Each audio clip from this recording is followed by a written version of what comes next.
What is up YouTube, I'm Royal and welcome to another Wild Rift video.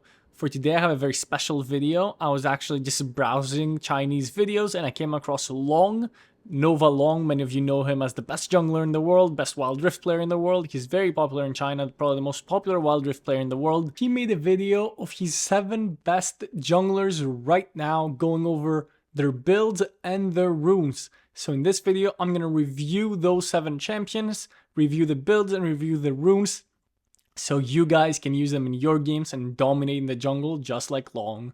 So let's start off with number 1 and we have Yone. Yone is a very popular jungler in China because of how fast he clears camps and his carry potential. He's going to be taking Berserker Greaves Rush, which is mandatory on Yone and Yasuo. Then he's going to be going for the Blade of the Ruined King to max out his attack speed and get that 1.3 second cooldown on his first ability.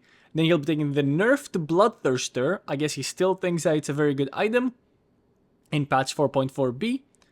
And next he'll be taking the Navori Quick Blades. I've been telling you guys Navori Quick Blades have been so good in the Chinese server. It's a very common item and they're so good on Yone specifically. If you haven't watched my video on Navori Quick Blades Yone, I played him in the Baron lane, he plays him in jungle. Feel free to check that out. And then he's going for the boozer items, Divine Sunderer and Black Cleaver. Of course, you can replace Black Cleaver with Guardian Angel, Death's Dance, maybe some Magic Resist, whatever you might need, right? So the last few items are usually situational. However, he does go for bruiser items. Let's move on to the runes, where he's taking Lethal Tempo. And then instead of Brutal, he actually takes Gathering Storm, which is very interesting. But I know that Long loves Gathering Storm, and most junglers in China love Gathering Storm. Because by the time you have your first fights as a jungler, you've already passed minute 3, so you've gotten some AD or AP. And since you don't need to constantly trade with the enemies, you're fine taking scaling runes. So you're even stronger in the late game after you farmed up your jungle a whole bunch. Then he'll be taking Cut Down, which makes sense because most champions build some type of HP, and Alacrity. Finally, he'll take Overgrowth, which makes sense since he's mostly farming, he doesn't need bone plating or anything like that. Next up, we have my god tier champion of patch 4.4b, Lee Sin. These champions are not in order, by the way. Lee Sin is probably stronger than Yone. This isn't a list of who's the strongest. All of these 7 champions are really, really strong, and there's some that are really, really strong that are not on this list, like Kayn. Anyway, moving on to Lee Sin, he's gonna go ahead and rush the healing boots. I think it's also fine to rush armor pen boots on Lee Sin versus squishier teams. Then he's gonna go for the Yomus into Black Cleaver. Here I also slightly disagree. He does Black Cleaver into Sunderer, which has been the common Lee Sin build. However, I think that Yomus into Trinity Force this patch is gonna be better because of the Trinity Force buffs and how much mobility and bigger mid-game spike Trinity Force gives you. So right now, I would go Yomus, Trinity Force, and then Sterak's Cage. However, he'll go for the Black Cleaver Sunderer combo, then Sterak's Cage, and then it seems like he's going for the anti-heal armor pen item. Here I would disagree again, and I would go Sherilda's. And instead of taking both Black Cleaver and Sunderer, I would go Trinity Force, and then the anti-heal non-crit item, if the enemies have a lot of healing. Obviously, the meta is different in China. Long knows what he's doing, so this build is also great, or you can take my build. For his runes, he's gonna go Conqueror, and then again with the Gathering Storm, no surprise there, he loves his Gathering Storm. Cut Down, and then he's going to Healing Rune, so he's actually taking quite a bit of healing with the Healing Boots and the Healing Rune on Bloodline, and then Overgrowth, of course, since you farm a lot in the jungle. Let's move on to the next champion, which is Atrox. On Atrox, he goes for the lethality in the Yomu's Ghostblade as his first item. Atrox recently also got buffed, so Atrox will be dominating the meta for the next few patches. Then he'll go for the Black Cleaver, so he's not going for the Duskblade. He values the movement speed and the mobility from the Yomus. Then he'll go into Black Cleaver to become a little tankier. Then he'll take Sherilda's Grudge for that slow and also that armor penetration to destroy tanks. Then he'll go for the anti-shield item. Obviously this is situational, you can completely skip this item if the enemies don't have a lot of shielding. And instead, if they have a lot of healing, for example, you can take the anti-heal item. Otherwise, you can get Guardian Angel, Death's Dance, an item like that. And then he'll finish off with the Edge of Night. Going healing boots. Obviously, those healing boots, I would recommend either getting them first or getting them right after your Yomus. You don't want to get them last item as it's shown here. He'll go for the Conqueror, and then again the Gathering Storm, Cut Down, and Bloodline. If the enemies have a lot of CC, I recommend taking Tenacity instead of Bloodline. And then he'll get the extra... he'll opt to actually get the extra lethality from Sudden Impact. You can proc it very easily with your third ability. Let's move on to the next champion where we have Khazix. And he's actually gonna rush the healing boots, as many of my fellow YouTubers preach on Khazix. Then he's gonna go for Yomus first and then Duskblade. Yeah, Long really values his efficiency and clear speed, so he does go for Yomus more often than not when going for lethality items, just to increase his clear speed, right? But then he'll still get a Duskblade. Then he'll go Edge of Night to get some more HP and more lethality. I see a lot of people going Black Cleaver, but it seems like he prefers Edge of Night. And then he'll go Shirilda's Grudge. Obviously, the last item is situational. If the enemy team doesn't have shielding, don't be pressured to take the healing or the shielding item. You can take the anti-heal, you can take Black Cleaver, you can take GA, Death's Dance, whatever is good for the situation for the last item, right?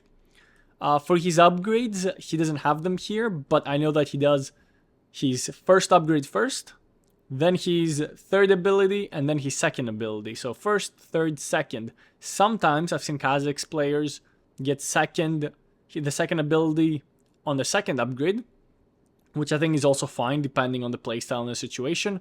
However, usually it's first, third, second, and you don't upgrade the ultimate. For the runes, he'll actually take First Strike to get that burst damage. Sudden Impact makes sense. The Empowered Attack, Zombie Words, and then he'll still take Gathering Storm as his last rune, which is very interesting. Moving on to Evelyn, he's gonna go for the mana, obviously the Mage Boots first, get that mobility, get those assassinations. Then he's gonna go for the Lich Bane. Then he's gonna go for the Magic Pen on the Infinity Orb. And then Death Cap. This is pretty common. I see people take a Death Cap pretty late into the game nowadays after the changes to Death Cap, and that makes sense. Like, usually this would be either a first or a second item on Evelyn, but now it's downgraded to third. You still want to get it by your third item because it gives an insane amount of AP. Then he'll be going for Crown, and then again the anti-shield item, but like I said, this is situational. Maybe Morello will be better. Actually, Morello is probably never better on Evelyn. The anti-shield item, maybe you want to go the Awakening, the other book, the other Flat Magic Pen book. You have a few options, right? However, if the enemies have shield, obviously take the anti-shield. So for the runes, he'll go First Strike again, which seems to be a common theme for assassins. He's obviously going to take the Magic Pen rune on Sudden Impact, the Empowered Attack, and Zombie Words, and again he'll be going for Gathering Storm, which is extremely interesting. So he takes Gathering Storm on pretty much every champion, from what you can see. I think the only champion he didn't take Gathering Storm on was Atrox. Oh no, he took a Gathering Storm on every champion so far. That's crazy. And then we move on to Ekko, which is Long's favorite jungler from what I've seen. He's so good on Ekko jungle and has been one of his best picks, both in competitive and in ranked. So he's gonna take the Mage Boots first, which is very common for most AP junglers. And then he's actually gonna go Gnasher's Tooth, Lich Bane, and then Death Cap. Gonna take the Crown, and then he's gonna finish it off with the Infinity Orb. This is a very standard and good Ekko build. It gives him a good power spike in the early game, and after you finish your Death Cap, you're just an absolute monster. He's gonna take for his runes the Common Assassin Keystone on First Strike. Again, he's gonna go for that Gathering Storm, Cut Down, and that's a little interesting. He's actually gonna go for the healing on his runes, which is something you don't often see. You would expect him to go for Domination, so he can take the Sudden Impact and those Domination Assassination runes, but he actually goes for Precision and takes Bloodline. That's a very late game scaling Ekko build, so for the early game you're mostly gonna farm, and then in the late game you're gonna be a monster. Ekko's AP scalings are absolutely insane, so the AP you get from Gathering Storm make you so strong. So again, he's sacrificing early game to be more useful later on. And for the final champion, we have a champion that's actually been popping off in China, even in competitive, Nyla Jungle. So he's going to rush the Bloodthirster, even though it's a nerfed Bloodthirster, it's still a great item to get on Nyla, especially as a jungler because you're always coming into ganks on full HP. I would recommend taking the boots after the Bloodthirster. Obviously depends on how much AD and AP the enemy team has. If they have a lot of AD, obviously go Steel Caps. If they don't have a lot of AD or AP, if they're even, you can even go Healing Boots. However, he does want to be a little tankier, so when he does these 3v3, 2v2 plays as a jungler, he doesn't get blown up. Then he's going to take Collector, which Nyla is one of the few champions that actually benefits from Collector because she does want that lethality and she wants to go crit as well. And then he goes Infinity Edge. So this is a very assassin heavy, AD heavy build. Then obviously he's going to go for the Armor Pen and then cap it off with Guardian Angel. So this is a very heavy damage build. He's going for these one-shots and that carry potential, right? He'll go Conqueror and again Gathering Storm, cut down Alacrity for the attack speed, and he's going to finish it off with Overgrowth. So this is a very scaling build again. He's looking to farm up, get his items, and dominate the game later on. If you guys want to see some gameplays from Nova Long or some gameplays of me reviewing his gameplay, feel free to let me know and comment down below. Other than that, thank you so much for watching the video and subscribe for more Wild Rift content.